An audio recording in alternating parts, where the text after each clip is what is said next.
So Yaakov, so let's say I come to you and I say I live in, let's say, the tri-state or California or something like that. I'm thinking of making Aliyah, but to Israel.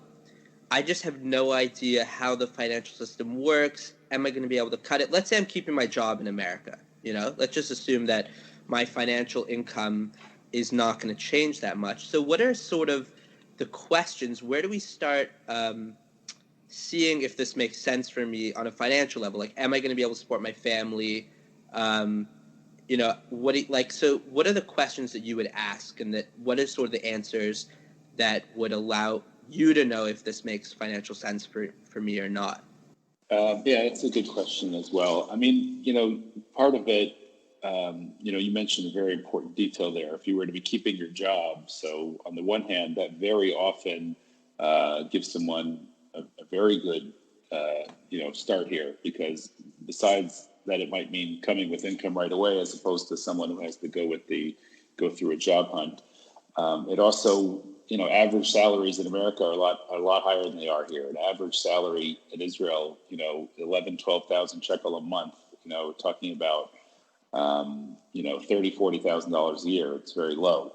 Part of that is because there's a lot of forced retirement savings here, which in the long run may be good. But just to answer your question, meaning the income is a big part of it. And if someone comes with a U.S. income, there are things they need to think about and figure out in terms of how that income is structured. And, are they just a regular employee getting a W-2 still? And then how do they report that income in Israel? Because if you're sitting here and working, you have to figure out the Israeli tax piece. Perhaps, they could work through a manpower organization or have their own corporation or be an independent contractor. There's a lot of things to figure out, but more to your question about how to think about affording it. So once they know that income piece, it's really, it's kind of like general financial planning, just adapting it for Israel. And it's, well, what is your lifestyle? And, let's see where you want to live and what the rent is for the type of house you want to have. And, certain things are a lot less here, like tuition, but there still is a range. So depending on, what someone's family situation is and what type of school they want to go to and what they expect to have here in terms of, other lifestyle things. A car here is a lot more expensive. It's much more rare to have two cars for a family than it is in the States.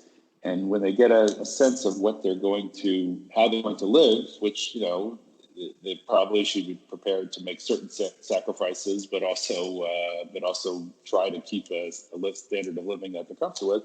So then we try to help them put a price on it, and whether it's figuring out, buying a house, renting a house, just understanding what their grocery bill will be, what the various, municipal tax, Arnona, things like that, and what their utilities are.